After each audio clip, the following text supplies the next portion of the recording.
RowPaint.com is going all in this season with an all-star lineup. It's Coach Leon Rice and Andy Rowe.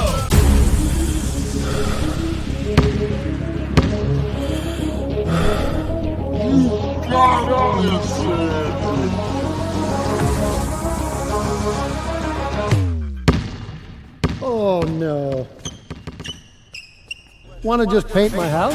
When I want Boise State to win, I trust Coach Rice to lead the Broncos to victory. And when I want the best painting and garage floor coating, I trust RowPaint.com to get that job done right. Hey, Forrest here. Nothing like getting paid. And with ICCU's mobile app, I can deposit checks or accept Zelle payments so the money hits my account fast. I just wish there was an app for mowing the rest of these lawns. Naismith, any questions? What did you think of the Tyson Degenhart Show? Oh, I thought it was terrific.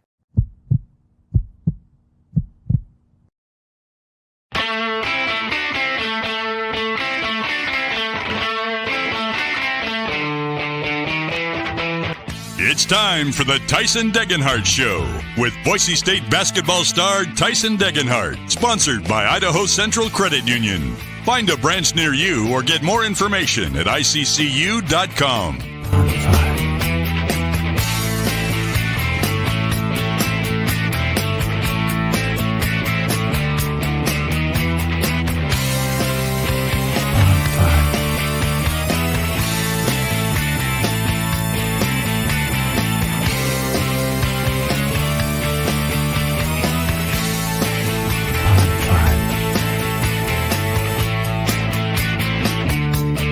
Now here's Tyson Degenhart with BJ Rains for another edition of the Tyson Degenhart Show on Bronco Nation News.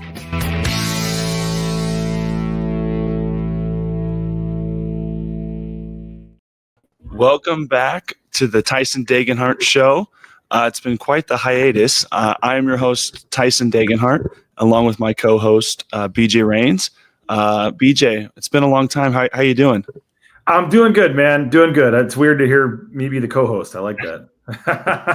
It seems a little fitting now that we've done this for what seems like it's been a while. It's like we're almost up to a year and a half. I think we're closing on like episode 20. I think we're probably like 16, 17. I kind of lost track, but it's good to be back behind the mic. We got a good 3 games in so far. What have you thought of the team so far through 3 games?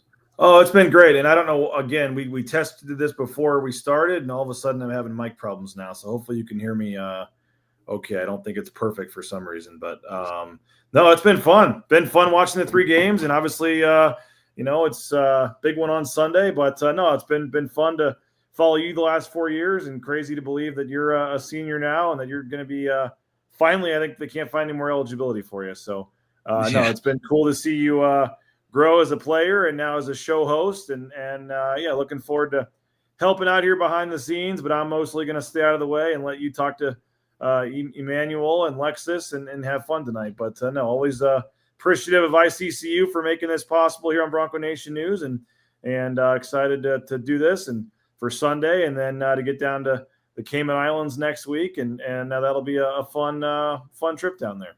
For sure. And shout out to ICCU. They got me some new shirts. They had the logo printed up a little bit. They gave me a new shirt too, but I'm in the process of dropping a few pounds here, and this shirt is still a little bit tight. So we're gonna just show it off today, Tyson, and I'll in the goal is the next episode I'll be able to feel comfortable enough to wear this. There we go. And you know what can help with that is our friends at Lean Feast as well. You're getting good at this. You're getting good at this, man. There we go. Big shout out to Lean Feast for also being the other sponsor of this show. Visit them out off of Eagle Road and on their website. I believe the website is leanfeastmeridian.com. You can order online. Lately, I've been eating their chicken parm and their pesto pasta. It's been very, very good. So I highly recommend you try that out at Lean Feast. You can customize your meals, get as many as you need for the week. It's easy enough to get them into the microwave for 2 minutes, and then they're ready to go. Very, very healthy. You got breakfast and lunch and dinner, so you can get your whole meals for the week. So big shout out to Lean Feast. Yes, and the website on the graphic here is wrong. You were correct. It's leanfeastmeridian.com. And I've been going with the Fiesta Bowls lately. Fiesta Bowls are always a although, good choice. Yes, they are, but I'm trying to do the keto version, so it's a little different than a normal Fiesta Bowl, but loading up with the meat and the peppers and cheese, and get home and throw some sour cream on there, and it's you can't beat Lean Feast, man. They're always. I saw Andrew Meta or somebody walking out today with 2 of them after practice. So They are very, very popular on our team. We get, an order like once a week, and by 3 or 4 days after that, they're all gone out of the fridge. So safe to say our team likes them. I know I love them.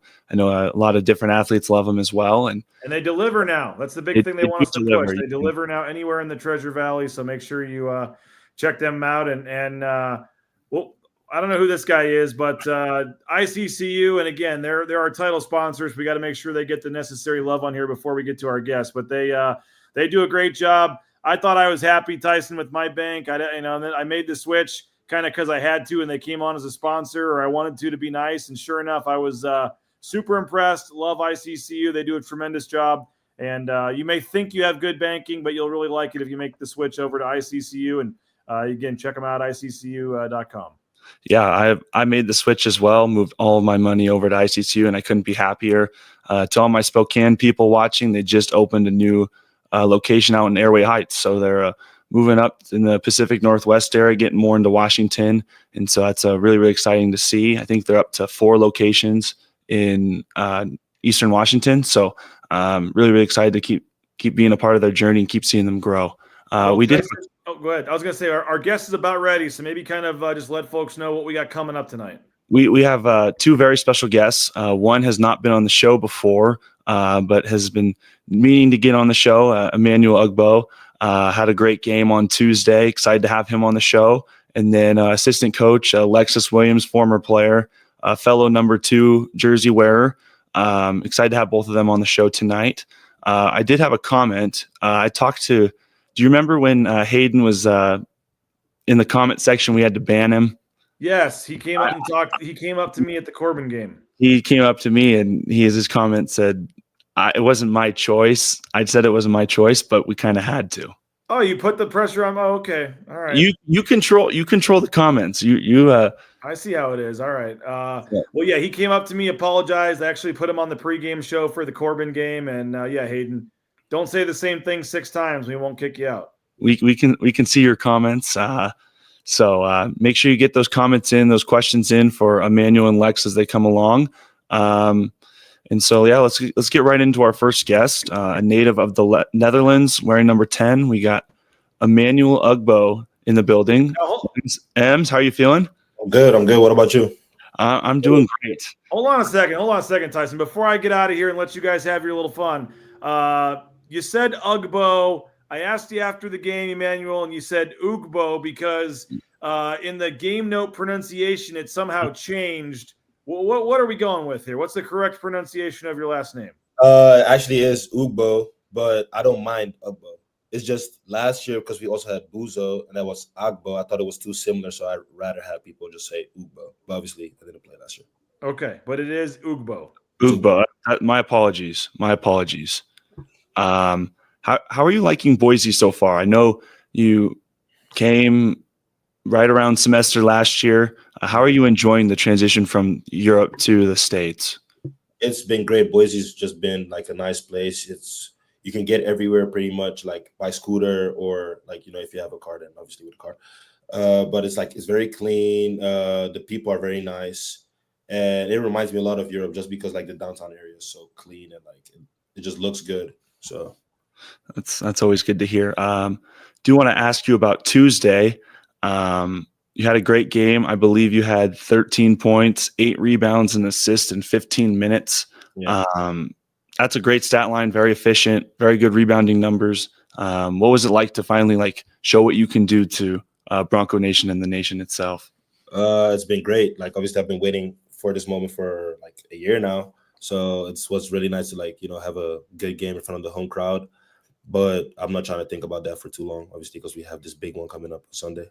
So absolutely. We got a comment. Keen's calling you a ball hog. What do you have to say about that? Can we get Keen out of this, please? Please. We'll only put him on there a couple of times. No. Take Keen out of this. we got to limit how much Keen gets on these comments, but we did have a good question from Eddie. It says, must have been hard to watch all of last year. What game last year was tough to watch knowing you still couldn't play yet? For sure, like my first game, San Jose State away, I was just like, damn, like it looks like to me that was my first ever college game I've been to in person. So I was like, whoa. And it was just like the atmosphere, everything. It was just it's just different. I can't explain. Like it's such a big difference of college basketball and European basketball. Like the way the fans are like engaged, like the students come and like everything is loud and it's packed and whatever. So that was really a game that I was like down. But the other game that I was like, I wish I was playing, San Diego State away. That was a heck of a game, and it was just great to have you there. Like I think you made such an impact on our team, just being a part of the scout team and making us a lot better. Talk a little about that experience, just like once you got to the States and you were able to be on the scout team, like what that experience was like.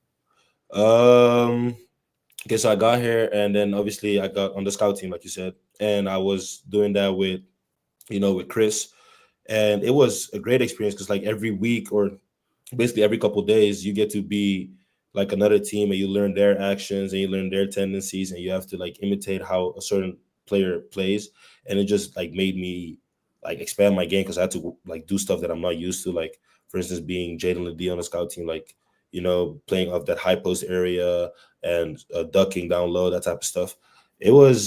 At first it was challenging because like I was just like, wow, I don't actually, like I'm not used to doing this. I don't know if I want to do this, blah, blah, blah. But when I finally accepted it, I think it helped me just grow so much as a player. I just played against you guys every day. You were great to like for Ledee, you were a great scout. You were physical, you ducked hard, you made the midi jumpers, like you made us so much better for those games. And I know that doesn't get appreciated much, but I truly appreciated your time on the scout team. Like those guys make us so much better. Just gives us a different look, and when you can buy into that role that you're going to play for that team, like it makes us so much better. I got to ask you, who was your favorite like scout team player? Like who you got to be as? Like I know you mentioned Ledee, but who was your favorite to imitate? Probably Ledee, or I like being Cartier. I think it was the big man from Colorado State. Oh yeah, yeah. I like this game as well. What'd you like about being Cartier? Like what in particular? He just shot the top of the arc three, and like he would drive like right down, like like the way I like to drive from top of the key, just drive down, spin move, like that type of stuff. He didn't play like a lot like an actual like big. He like try to be like a stretch forward. And I like that. Yeah, you did a good job with that one too. Now that you say, I can really see the similarities in the game. We got a comment from Carson. Ems is going to get his rep. What do you have to say about that? Well, that's just terminology. TD uses a lot, like Coach Duryea. He always says, take your rep. So I feel like if I get the ball and I'm able to take my rep, I will always do that. There you go. That's good. That's what you're supposed to do. If they don't double you and you can get to the top of the charge, you might as well take your rep. Might as well. So Peanut with a great question. I like Ethan's costume. He was Barney this year. Okay. I like that. I like that. I like that. I wanted to talk about this, but this show is more about getting to know you as a person, like giving some knowledge and like get to know you more as a person for the fans to get to know you a little bit better. So I want to backtrack to how you grew up in the Netherlands and kind of your journey to Boise State. So I started off playing soccer. Actually, I played soccer for a good 8 years actually. And then at a certain point, I was just too tall, and I just felt like all these other kids that were playing soccer were just so little. So it was hard. I know you saw that as well. It was hard, just like competing with them and just running with them. So at a certain point, I just got to start. Like I started playing basketball when I was like 14, and there ever since. I started in my hometown, Barendrecht, and then after like a year and a half, I went to Triple Threat in Haarlem. That's like an hour and a half train ride, and I used to go with the train every day. So I'll go there with the train, come back with the train. So like 3 hours of traveling, And then the season before I went to Germany, I also played for the Orange Lions Academy in Amsterdam, and they had us live in dorms and stuff. That was a cool experience. Then is when I went to Germany, played there for 3 seasons, also during the COVID season. So during the COVID season, we played no games. It was just we would practice every day, and we would play a internal scrimmage during the weekends for a year straight. And then that was brutal. And then the last 2 seasons in Germany, I actually had a good time. Like, we got to play games. I got to play in the U19 league. I made my first pro minutes, like, in the first German league, where Derek Alston played last year. Bukija played there last year. Justinian Jessa plays there right now. Played in the Champions League for a couple minutes as well. So that was amazing. And then I went to the NBA Academy camp in Atlanta, and there's where the first time Boise State saw me. So I think it was Coach Burns that was there that saw me. And the season after, I was still in Germany, and my assistant coach, David Pavlakovic, but people call him Pop or Pavs, he connected me with Boise State again, and the recruiting went very smoothly. It was I loved it. I came on the visit. I loved it. I was on a visit actually on the same time with Chris. And I remember that. I went to dinner with you guys. Yeah, and then we went to the downtown game against Washington State. That was a great win for y'all. And we both really liked it. And I remember us talking before we got to the airport. And I was like, "What do you think?" He's like, "Yeah, no, I like it here." And I was like, "I think the same thing. I think this is something I actually want to do." And then I think after a couple of weeks, we both committed. It's a great story. I want to ask you a little bit more about this, but what made you decide to come to the States to play college? Because you were already playing pro in a very good league in Germany. What made you decide to come to the States to play college? So at the time that I was playing pro over there, I was 19, turning 20. And between the age of 19 to 23, if you're not an exceptional talent or you get in the right situation, you'll just play in the third league, maybe play some in the second league, and on the first league team you'll barely play.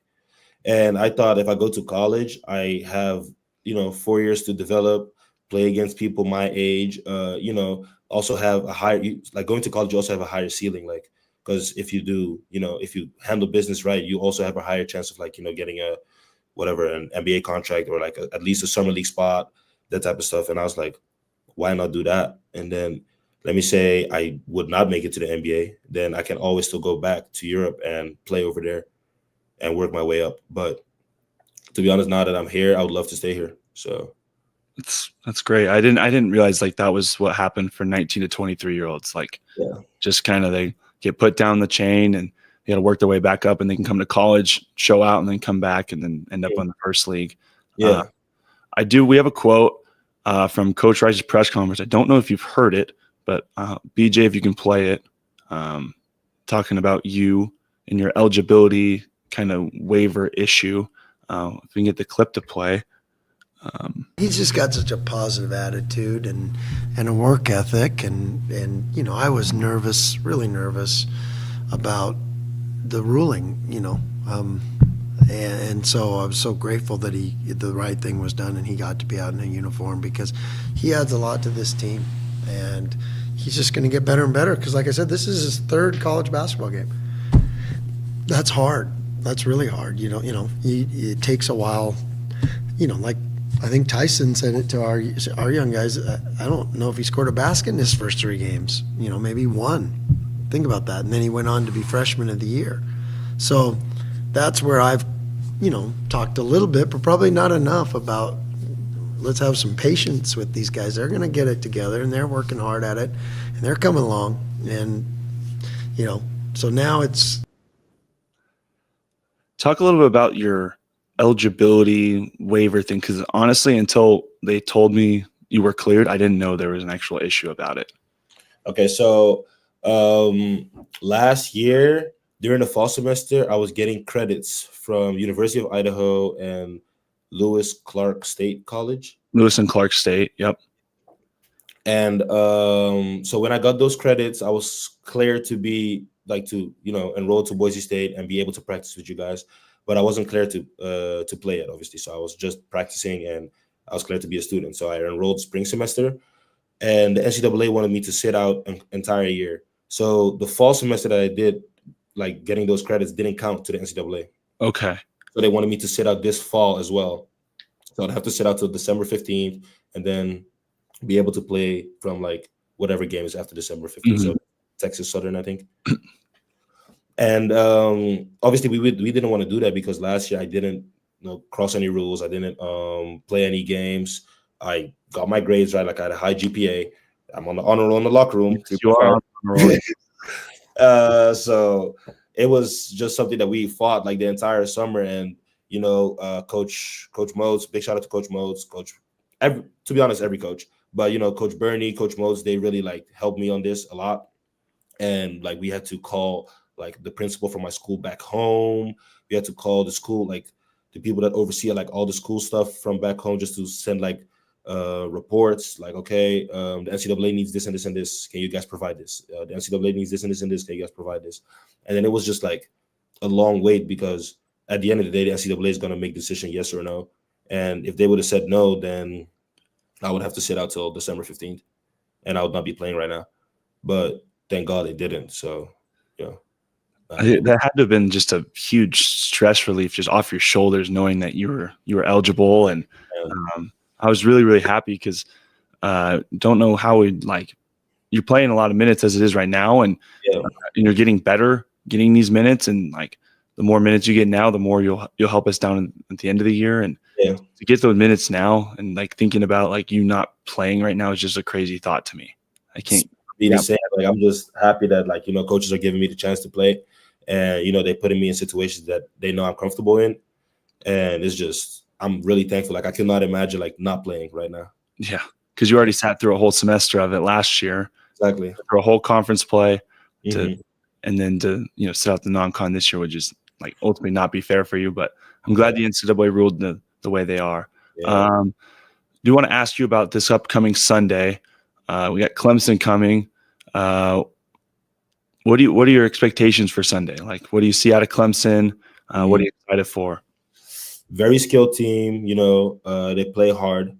But with that being said, I think we have the same thing. We have a very skilled, very versatile team. We play hard. We know what we have to do. We went over that stuff today. We'll go over that stuff the next couple of days. And it's just gonna be fun. If we go play hard, we will have fun. Like every time we play hard and we handle our business, we have fun. It's gonna be a good home crowd. So to be honest, all the odds are on our side. We just have to handle business. I'm excited though, very excited. Playing like a big team like that.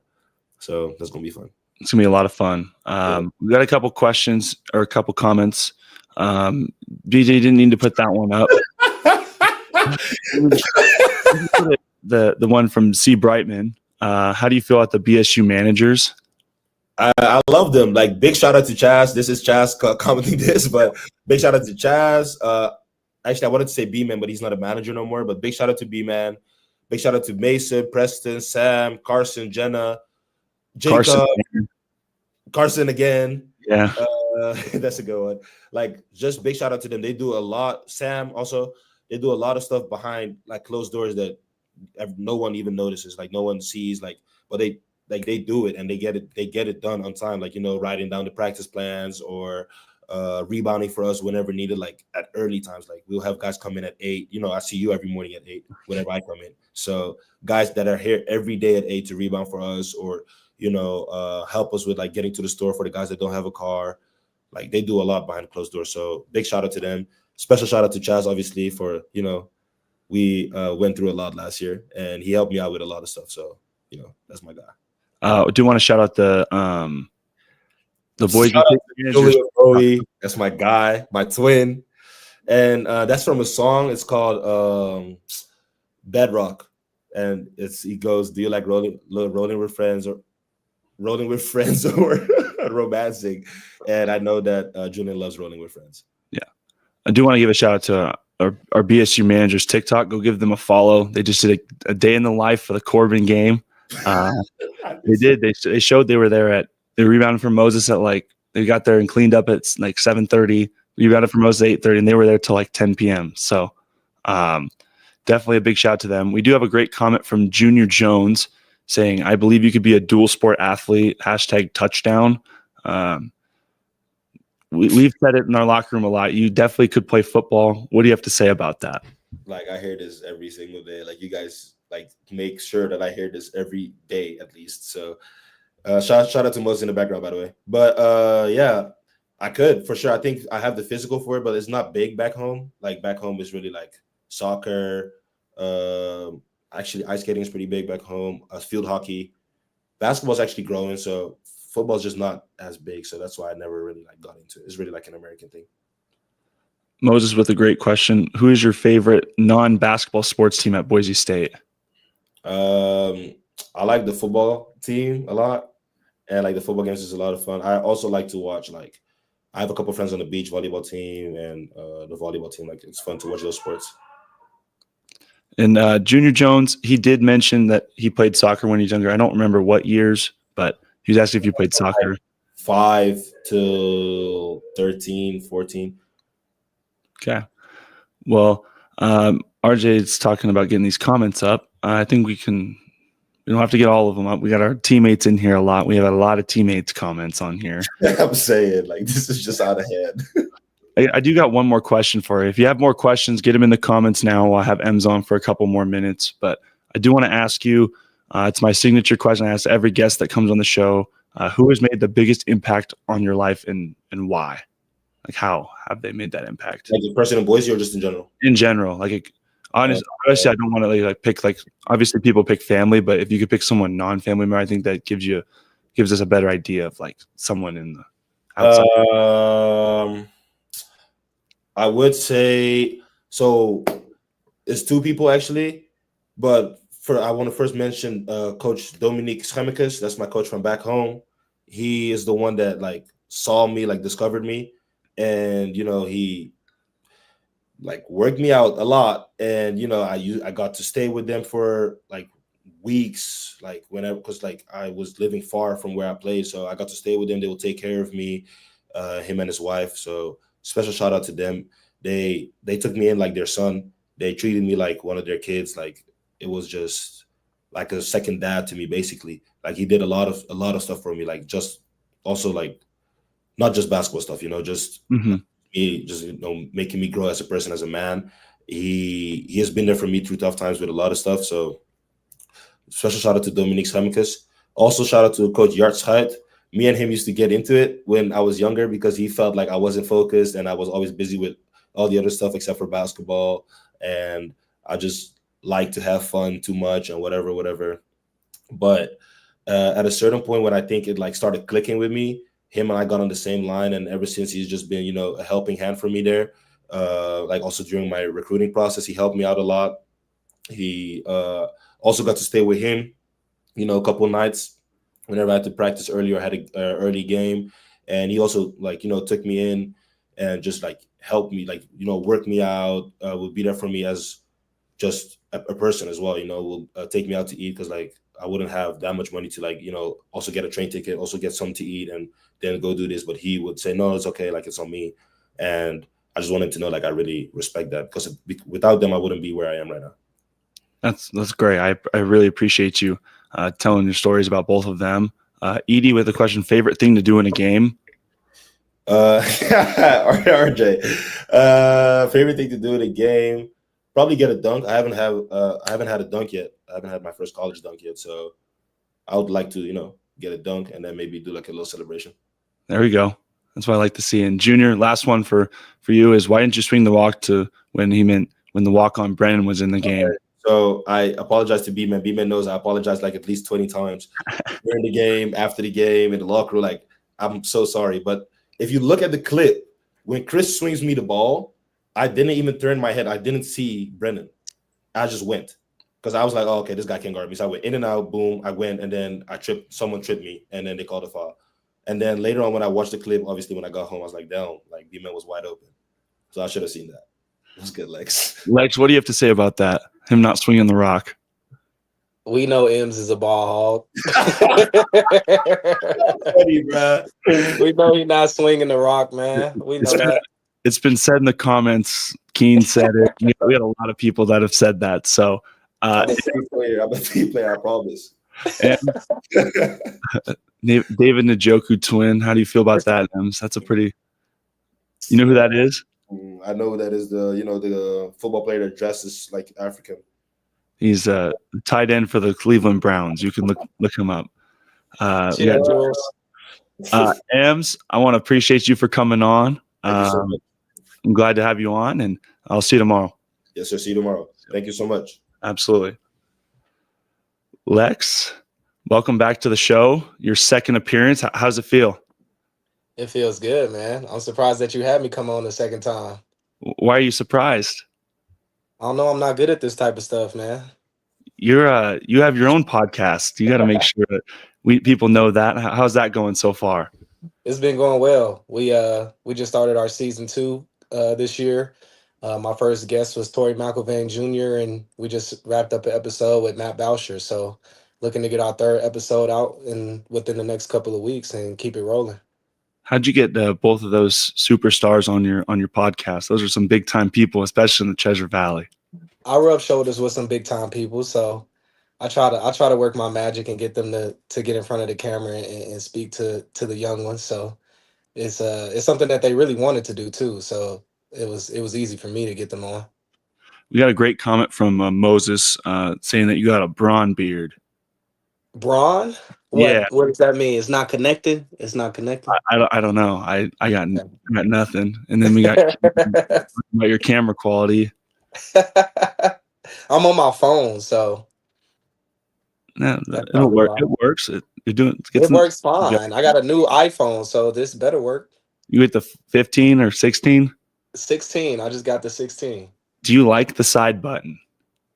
The one with the camera? Yeah. No, I hate it. I've heard that from every single person that's gotten the 16. They don't like it at all. Yeah, because I can't hold my phone like I normally do. Because I don't use a case on my phone. I only use a screen protector, so it's tough out there. You ever cracked your phone?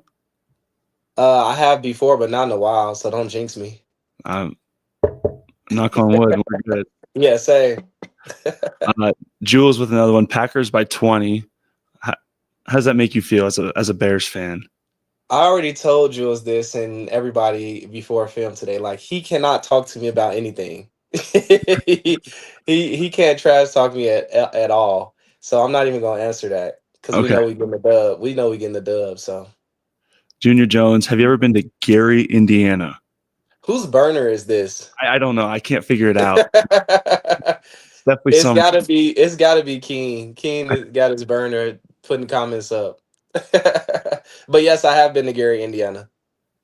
Mark with saying that make sure RJ starts looking for a shot more. Do you agree? I totally agree. RJ gets in the gym and works on his shot, so he should reward himself in games when he's open to shoot. I 100% agree. His shot's been looking good, and he's been making them, so I think you should start shooting more, RJ. So if you have a response to that, make sure you put it in the comments. I do want to ask you, one of my first questions was, you obviously had your pro route didn't go as planned. Why did you want to get back into get into coaching? Like, was there something missing from like the basketball side that you really wanted to get back to, or what was that decision? Well, it's crazy because I never specifically wanted to get into coaching. I actually wanted to go into administration and work my way to being an AD or trying to get into the front office side of an NBA team. And so for me, like, Coach Rice was always on me about coming back to be on staff. And I really just fell in love with coaching, and I fell in love with basketball again after, my pro career didn't work out how I wanted it to. And at the end of the day, like, foundationally, I love to compete, and I think this is the best way to do it. And I also love just impacting young people. So being able to be a big brother to you guys and being somebody that I didn't have while I was in school has been a huge blessing for me. So, just falling in love with the game again, honestly, and being there for you guys. It's been awesome to have you here for all 4 of my years, and you made an impact on me like I can't even thank you enough for. And I know you could go probably to every single person you've come in contact with over these 4 years, or every one of my teammates, and they can say that you've made an impact. So your work doesn't go unnoticed. So I appreciate you. Nah, I appreciate you saying that. And it's funny to think that, I'm in year 4, you're in year 4. We basically seniors together. So it's You're it's not gonna be sad when you walk out of that locker room for the last time. I can tell you that. Oh man, I don't even want to think about that. Like Yeah. it's something that I know is coming, but I don't want it to come. I Yeah. do want to ask you now that you brought it up. Like, how can you deal with that grief? Like once that last game comes, like how do you deal with that? You cherish it. You know that you've poured everything into it for the last 4 years, and when that last game does hit, it's almost like your career flashes through your mind when that last buzzer sounds. So I know I remember that feeling when we played at Washington in the NIT, and it was all over, and it was real life started. And so, the one thing I would say is just to cherish every moment, especially this year, knowing that it's your last. How did you like manage to cherish as much as you could throughout your last year? Like I feel like sometimes I continue to look ahead when I know I shouldn't, and Mhm. there's some days that I don't feel like I enjoy, but I look back, I'm like, why didn't I enjoy practice today? Like I get to compete against 14 of my closest friends and be around some people that I love, and like, why can't I enjoy that? I think the biggest thing for me, especially my senior year, was I tried to impact everybody every day, or at least one person every day. And that's really where your legacy lies. Because I knew I had 1 year in Boise. And so I wanted to do everything, not only for my teammates, but the community in Boise, um, the way that I could have networked with people and things like that. I just kind of really put myself out there. And so that's what really helped me cherish every moment, because I know I gave everything I had on and off the floor. I like that. I think now that you say like off the court stuff, that's something I could, focus on making an impact in the community and in different ways, not necessarily just on the court. So I appreciate that. We do have a couple questions from Southwest 678. What's your favorite place you've played in your collegiate career? Kentucky, Rupp Arena. That's probably my favorite. What It year was was weird though. It was weird though because like I thought it would might have been like kind of jumping in there, but I guess because I was at Valpo at the time, nobody really cared that we was playing Kentucky. But it was like super quiet. But it's such a nice historical arena that it was really cool to play in, because I played against De'Aaron Fox, Malik Monk, Bam Adebayo, Isaiah Briscoe, and those guys. So was that your senior year, junior year? Junior. Junior year. I knew it was somewhere in there, but that Yep. had to be pretty cool. What was the final score? I think we lost by like 22. It's not bad. Yeah. I was on the brink of making a Final Four. Yeah. No, That was they made the Final Four that year. I thought that was the team that lost to Luke Oh no, May. that is yeah. No, you're right. You're right. I'm thinking of the Oregon team that I played my Valpo year. Because I played at Oregon there too when I was at Valpo. We Okay. played against Benson and Dylan Brooks and Jordan Bell and Boucher. Like I played against that team too, because I was gonna say that's the runner up uh playing in Oregon. That's a good arena too. You played in Matthew Knight twice, which like obviously what was the difference between playing with Valpo and playing with Boise State? Getting a win. Yeah. To be honest, that's literally it. Just getting a W. Oh, and look where it is. Look what we pulled up. Let Pritchard do his thing. Make a play at the top for a 2 or a 3. Peyton Pritchard ties it up. 3-point-1 in the hands of Lexus Williams from midcourts. He hit it! And the nation's longest home-winning streak could be snapped by a half-court buzzer beater. Williams from midcourts. He hit it! And the nation's longest home-winning streak could be snapped by a half-court buzzer beater. We got Southwest saying never gets old. Does it ever get old watching that? I guess not, no. But honestly, like it was a lucky shot. So I don't really think about it too much. I know everybody likes to bring it up, but I got another shot the game after that. We played Grand Canyon here in Boise, and I hit a shot to go to overtime. I like that shot way better because it was just a basketball play. It wasn't like a chuck from half court. But I think that clip was on your little mixtape that's on your Instagram. That three that you're talking about. Yeah. And going back to that video on your Instagram, how did you get up for that one block? I know you know which one I'm talking about. Come on now. My knees were much better back then. I had way more bounce. I'm old now. I'm unk. So I got unk bounce now, but back then I could jump a little bit. We got another question from Skyship 208. 3rd and 11. Could Coach Lex move the sticks and make a catch from Maddox Madsen? For sure. Whatever route he need, like I could run any route. It's a first down for sure. Okay. I like it. I like the confidence.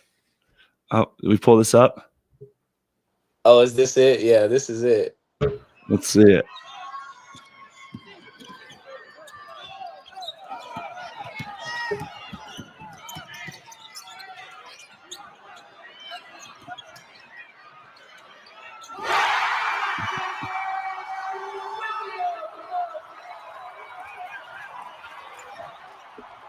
That's a basketball play. That's why I like that one. That's a basketball shot. Definitely more of a basketball play.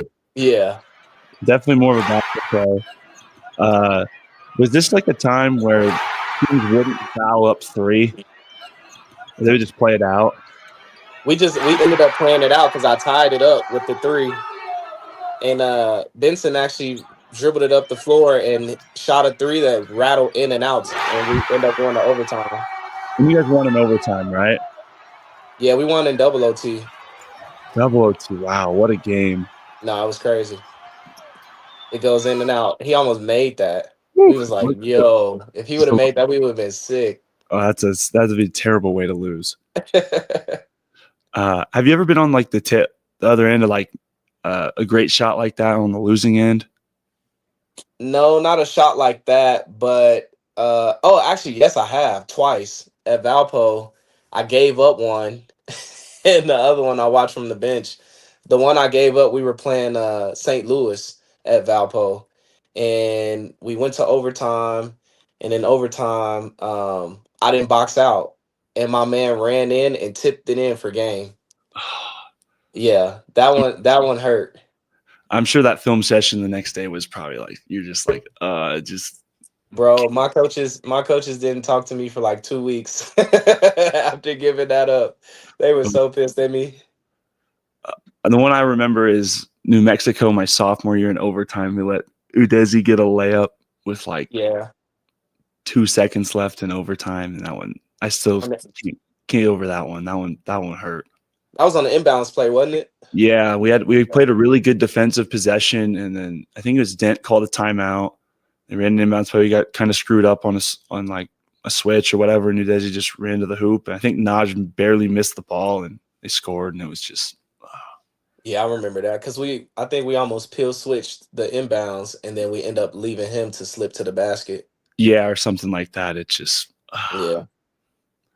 Got a couple more questions for you as like the coaching side. Like, what do you think you've gotten the most better at throughout your coaching tenure? One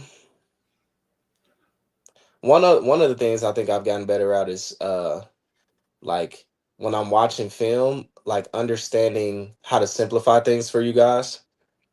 I think there's so much happening, especially when it comes to scouting, like for scouting purposes. Like you think about teams that we play that run a lot of things and a lot of plays and stuff, like being able to take what they do the best or what they do the most and being able to simplify it for you guys and being able to talk to that. And then another thing would probably just be recognizing things when I'm watching film, like watching Clemson right now, recognizing the plays that they run in, kind of like personnel, like what guys like to do, and tendencies and stuff like that. And that's just like watching basketball, but just from a coaching standpoint of understanding what our game plan and strategy is and what we can do game by game, the way to attack them offensively and how to guard them, I think is something that I've gotten comfortable with now. You definitely do a good job of simplifying things because Like you work closely with Bernie on scouting, right? Yeah. So you guys do a great job of like simplifying everything to be like what we need to know. And then, we have enough principles like in our foundation to figure out whatever else they're going to run, Yeah, because what's helping me the most, especially like just for my basketball acumen, continue to get better, is obviously I work with Coach D and offensively, what plays to install and things of that nature, and just knowing where to put guys where. And then when it comes to scouting, working with Coach Burns. So like when I'm watching games, I'm watching it both ways to see like, okay, offensively we could do this to them because this is how they play defense, and then defensively we have to do this, and this guy knows how to do that. Like it's helping me overall. To be honest, is I'm learning every day. That's good. We got a question from Eddie here. What moment convinced you that coaching is the right choice? Ooh. I'm not sure if it was a certain moment, but I would say last season is when I was like, okay, this is what I'm supposed to be doing. Because for me, it's just natural to be doing what I'm doing. And so instead of fighting against that, I'm embracing it. And it's funny, like I know Alvaro just got here, but I was with him and Dom. I was taking them somewhere to get like fitted for orthotics or something. And Al was asking me, he was like, "You think you like could be a good head coach one day?" And I was like, "Yeah, I do." And he was like, "Yeah, I do too. I think you will too." And that was like kind of confirmation because he had barely like known me. You know what I mean? We recruited him and he was there for a couple weeks, but then for him to say that to me, that actually meant a lot to me. I don't even think he know that, but when he said that, I was just like, that's good validation for me to know because he's so smart. Like I tell him, like I'm learning from him, you know, not only just from the coaches, but I'm learning from him too. And so for him to say that, that meant a lot to me. I got to ask you now that you brought him up, like what kind of impact has Al had on our team? Like, I just feel like your team is so different now with him at the one spot. Like, just what kind of impact do you think he's made? I mean, he's already left a lasting impression, and so he's going to continue to do that. And I think just for him, from a leadership standpoint, giving us something that we haven't had, and Coach Rice talks about it all the time, maybe not even having what he brings to the table since I played from that spot. So, I mean, what he is doing is special, and we're going to remember his year forever. I agree. He's just brought so much, I don't know how to phrase it, but he just made us so much better. Like just his attention to detail, the way he sees the game, the way he makes others better. Like, I just think we're such a different team with him than without him. And just playing with him on the court, he makes everyone else's life so much easier just because the way he processes the game and all that. No, he's a he watches basketball so much, like he's really into it. And so I remember in the summertime before he got here, because remember he was gone for the month of Yeah. June and a little bit of July, but I remember thinking to myself, like, once Al gets here, like he's gonna make it all make sense. And I think that's the main phrase for his years, like he makes it make sense. Yeah. And so he brings everything together, and with him being the lead dog the way that he is, he could take us really far with his leadership. Absolutely. Got like two more questions for you. Do you have a good like Coach Rice or Coach Burns story? I got plenty of those. A good Coach Rice story. I could go back to when he was recruiting me, actually, and it also would tie into Al too. I remember coming on my visit and playing an open gym. And I was a guy that, I talked no matter who I was on the floor with. Like I kind of tried to take command no matter what or who I was around. And so I remember playing really well in open gym. And it was the first time Coach Rice everybody got to see me play in person on the staff because it was the portal. Yeah. But I remember after that, Coach Rice, like right in the middle of the aux, he pulled a chair out from where they all sit. He pulled his and I chair and faced it to each other, and he sat me down and he was like, "Look, I don't know what else you want me to tell you. Like, I'm giving you the keys. Like, I want you to come here and run the team. Like, this is your show. Like, what else do I have to tell you to get you to commit?" And I just will always remember that because I knew I was going to commit at that moment. but I didn't do it. I went home and talked to my mom because my dad came in to visit with me. So I went home and talked to my mom, and I called the next day after I got home and committed. But I remember when Al was on his visit, it was the same thing. And he was talking to him in his office, him and his dad. And he was like, Lexus, what did I tell you when you was on your visit? And I was like, that you was gonna give me the keys and it was my show. He's like, see, Al, see. So I'll always remember that. That's a great story. Yeah. It's so fitting that like you get Al here and it's kind of the same thing, like getting this Yeah. senior point guard that's going to change the program, and getting to be able to coach him is kind of full circle. So that's pretty cool. Kind of a last question. It's from Derek in the comments. Who are we getting on the MVMS pod next? It's funny. I'm putting Al on there. Okay. I'm gonna do it with Alvaro and see. I'm gonna try to get him riled up on there like I did today after practice. If you can get him riled up, I'm going to listen to that to a lot because Yeah. you get him riled up. He is funny. He's an easy target, so I know who I can go after, and I know it's him, so it'll be a good one. Oh yeah. Last question for you. Do you think I've gotten better since the last time you were on the show? Oh yeah, a ton better. And it's so funny to see your progression year by year, but especially this year. I think that, going back to the spring, I can remember vividly because I saw you like today in practice. Al threw you one when you were standing under the bucket and you jumped up and dunked it just all vertical like that with no step. And I was like, whoa, he dunked it. And I can remember back in the spring when you gained a bunch of weight and you couldn't jump when we were working out. And so I think just even from then, like you've gotten a ton better, especially with your perimeter skills now, and just being able to have a good balance of being on the perimeter, being in the post. You become a better defender, a better leader. Like you're just a better human being all around. And so, I'm proud to say that I've been able to spend these last 4 years and my first 4 years of coaching with you. You are a huge reason why I love coaching. And so, you gave me my kudos. I'm giving you yours. You're a joy to be around just whenever, not even just basketball, but, even off the court. So, I mean, you got a bright future ahead of you and you're going to go on to do some great things. And I can't wait to see what they are. I appreciate it. I was just mentioning to the whole podcast thing. You didn't have to go that deep into like that.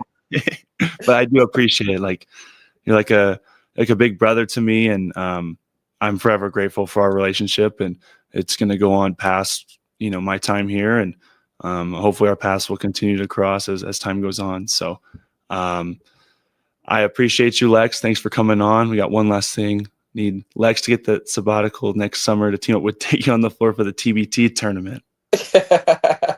We can actually make that happen. We might be able to. I'm down to play. Okay. I'll keep that in mind. But yeah. Lex, I appreciate it.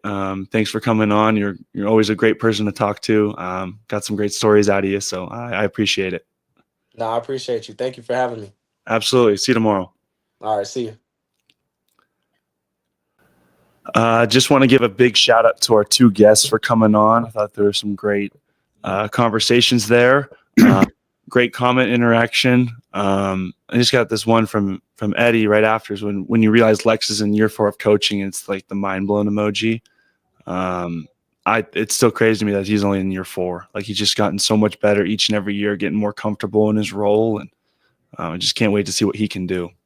Thank you for skipping over the Kellen for mayor question there. I honestly didn't see that. The Kellen for mayor. Yeah, I was right above Eddie Zapeta. Asked about how is BJ as a media member covering the team. Oh, I didn't see that. I'm glad. Yeah, perfect. That was a good one to skip. That was a good one. Yeah, I got to know I can't wait off air. I mean, I think we set a record here. We had, I think, 8 players I counted in the chat when Mr. Ugbo was on the show. He's a funny cat. He's always joking around, and he's always one that we can pick on a little bit. Hanging around, I brought him back in. He didn't want to leave. Was I supposed to leave? I don't know. I wanted to see what y'all are going to end the show on. Whatever Tyson wants to talk about. We had 8 players infiltrate the chat, though, when Ugbo was on. So some of the comments we left out and ignored Tyson. I think that was probably better. Yeah, definitely keep proper. future guests, future players coming on the show. I think I made the executive decision there to skip over some of those. No, I think it was smart to skip over a bunch of them. But I will say this, Lexus, like I've never 8 teammates are in the chat. Like these guys must really like each other. No, they do. The chemistry is off the charts with this team. It's something that I've never seen before. I know that, we've had some good teams here and some tight-knit groups, but, with this team, there's no 3 guys over here, 4 guys over there. They all hang out. They are all together all the time, and they really love hanging out with each other. So it's a tight-knit group. I agree 100%. Probably the most tight-knit group I've been a part of. So, Todd St. RJ was missed. Yeah, he's definitely active in our comment section. He likes to rile. He's the connector. He's the connector. He's the connector. Yes. Saquon about to score. Is he going to score? I was just scored. Again, or that's game. Oh yeah, it's game. Yep, that's game. That's game. What's the score? What do we got? That's 25-10 Eagles. All right, I like that. Eagles got it going in the fourth quarter. Barkley has 2 touchdowns. Todd, LFG, let's beat Clemson. I love that. Hopefully Todd will be in attendance. We should have a great crowd. Hey, I got Tyson. How do I say this? You save all the good, exciting shots for the second half because I won't be there till halftime. Oh yeah, are you? You're coming back from the San Jose State football game the night before, and literally the earliest flight out of the Bay Area. I can't land till 12:05, and the game starts at 11:30. So I'll be at the last 20 minutes of my flight trying to watch it on my phone and freaking out and trying to get there as fast as I can. So I'm sure I'll get a standing ovation in Extra Mile Arena when I make it in at halftime, and hopefully you guys are up 15 at the half, and it's all coasting from there. I think Johnny Ballgame will give you definitely a standing O. No, I'll get booed. We know what'll happen, but no, anyone that that's I love covering football, but I like basketball better. It's just more fun for me, and so if I can choose basketball over football, I usually do. I know it's a tough choice, but I chose to cover the Cayman Islands tournament instead of going to Wyoming for football. So I'll see you guys down there. I know that was a tough choice, Laramie, Wyoming, or the Cayman Islands. Super tough choice. Yes, but it was a more expensive choice. I will say that. That's true. But no, so yeah, I tried some of our friends that have their own ways to get back and stuff. No one's got a spot, or no one wanted to help me out, or no one was going. So I got this one. I couldn't pull it off, man. So the fastest I could get back was I couldn't pull the David Moats and drive all night back from Vegas or whatever. I couldn't. I thought about it. Not too many people built for that.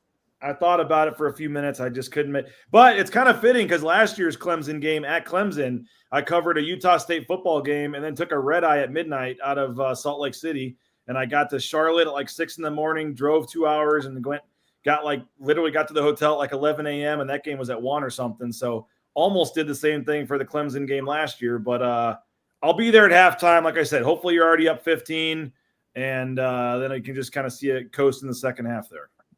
That would be nice if we could be up 15 at half. That'd be a great way to start our game. That's for sure. Yes. The Melinda says, don't wait for BJ. Be on fire from the start. So, yeah, I agree with that. I'm sure. Agree with you, Melinda. Yeah, I'm sure. Melinda, you're on the same page as our coaches. That's for sure. Sunday at 11:30. That is a little bit of a weird one. Hopefully it's a big crowd. I know it's for some religious reasons. Some people can't come, but hopefully they give their tickets to somebody that will use them. And hopefully that place is rocking on Sunday. It really should be. It should be for getting a team that made the Elite Eight last year, a really good team this year. We don't really get the opportunity to have that many teams from the ACC come to Boise. So take advantage of it. Hopefully see a lot of you there on Sunday. And I don't know if Lexus, you probably know more about it than Tyson, the ins and outs of this, but like Clemson didn't have to come back. They could have just paid off the buyout and said, no, we ain't going all the way to Boise, Idaho to play a game. They didn't have to come out here. So this is a big time game. And the fact that they, this is their first true road game and they're coming all the way out here and you guys get this kind of challenge and you get an Elite Eight team in your building. It's I don't know. You mentioned Oregon, Lexus, what was that year you played here? It was 20. What year did you play here? 2017. Yeah. So I think 2015 might have been the Oregon ranked team that came into Extra Mile Arena, but it's been, I want to say maybe a decade or 8 or 9 years. I mean, it's been a long time since a team of this highly ranked has come in the non-conference, or a team that's, this is a pretty rare thing here. So I hope folks realize that and, sell this place out, because it's a pretty, this isn't a everyday type thing to not just get an ACC team, but a top 35 Ken Palm ACC team to come in here and stuff. No, for sure. And they're coming to accept the challenge. They coming to bring it. So, and like Tyson said, they went to the Elite Eight last year. They got some key pieces back on their team this year. One of them being Chase Hunter, their point guard, who is on some draft boards and things of that nature. So, I mean, they're coming in here. It's going to be a dogfight. Not only is it going to be good just to, have a team come in for Boise, but just college basketball in general. I mean, this is a great game. Great game. I can't wait. It's going to be fun, Tyson. It's going to be a lot of fun. Good show, man. Thank you. I don't think if there's any more comments, get them in real quick before we end the show. But Melinda says she'll cheer for me. So if you make a shot or something, you think they're cheering for you. It's when I walk in. I'm walking in behind you, Tyson. Just remember that. Okay. I'll remember that. I'll remember that for sure. Let's see. I don't see anything else. You didn't give this comment to him though, but he said when you realize Lex is in year 4 of coaching already. Yeah, that's crazy to me to think about. You're already in year 4, Lex. Feels like I just started yesterday. What was the starting 5 that year you were here, Lex? When I played? Yeah. Me, Justinian Jessup, Chandler Hutchison, Christian Sangfelder, and Zach Haney. Okay, I was trying to remember if Sangfelder was the year with you or with Lonnie Jackson. Nah, I get to claim Sangfelder. Okay. He was a solid player, man. He was which New York school did he come from? He was Fordham. Fordham, that's right. Yep. Yeah. That's right. He's still playing. He's playing overseas right now in the top league in France. So he's doing well for himself. Oh, nice. Carving out a career in Europe's never a bad option. That's for sure. Oh, yeah. He gonna play for a long time. Was it at Valpo? Did you have did you have Bryce? Yeah, so I had 3 years of Bryce and 1 year of Matt Loddick. Okay. And Bryce is at Grand Canyon now? Yep. Doing well over there too. So yeah, they're going to the Mountain West. Yep. Shout out to Bryce and the whole Drew family. Love the Drew family. My dad, believe it, I think I told you about this. My dad wrote a book with Homer Drew. His dad. It was a coaching basketball book. I don't think I have it, but I've known the Drew family for like a long time. Like my dad and Homer are really close, and they lost. Is that over? They're losing right now. They have 5:36 left in the second half. I wonder if GCU has their best player back, the Tyon he's Grant Foster kid. He's playing. He has 17, 6, 2, 4 steals, 1 block. Okay, I was just so people know I was totally kidding about that, but now it sounds like it's taken a life of its own because I said we can probably get Section 12 to honor BJ upon his arrival. Please, no, I was totally kidding. I don't need any cheering. The focus is on the game. I'm going to sneak in as quietly as I can there. But Eddie wants to know when the pod's dropping with Al. In the next couple of weeks. We got to get that recorded and get that one out for sure. You got to get it. Hopefully you can get it filmed before the Cayman Islands. I was going to say that should be something you could do like beachside or something down there maybe. I was actually thinking about that, if we should do it out there. That would actually be really cool to do something like that. Beachside, that would be nice. That would be cool. Yeah. That would be really cool. You got to see if you can get all the podcasting equipment down there. I know. You know what's crazy is like we have all this expensive equipment, whatever, and like a good old fashioned iPhone mic's not that far behind. No, not at all. I've done plenty of interviews like with the regular old iPhone, and like they play them on the radio or on my show, and you really can't tell much of a difference. It's pretty crazy. The camera quality too. I mean, you see Jay Tust out there with a $20,000 camera, and my iPhone camera is just as good, if not better. It's crazy the technology these days. Don't tell Tust that. I think he knows. Yeah, he probably knows too. It's not as much of a pain carrying around that big camera as it is just a phone. I think he just wanted to show off how strong he is sometimes, though, too. I saw him carrying it with his pinky. I was like, damn. Exactly, yeah. You got any ideas for future guests here, Tyson, to kind of tease forward here, or what are we thinking? We got a couple more teammates that I need to get on. But other than that, You may be better off not telling the teammates when the guest is coming on. Yeah, that's probably true. That's probably true. Yeah.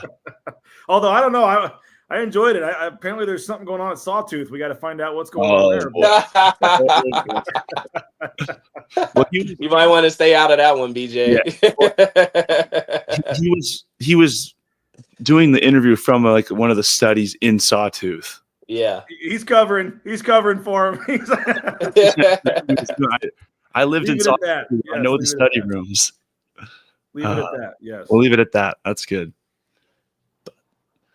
All right. Well, Lex, I want to thank you again for coming on the show, being a second time rolling through. And BJ, thanks for getting all those clips up, throughout the interview, being a great co-host, getting everything ready to go.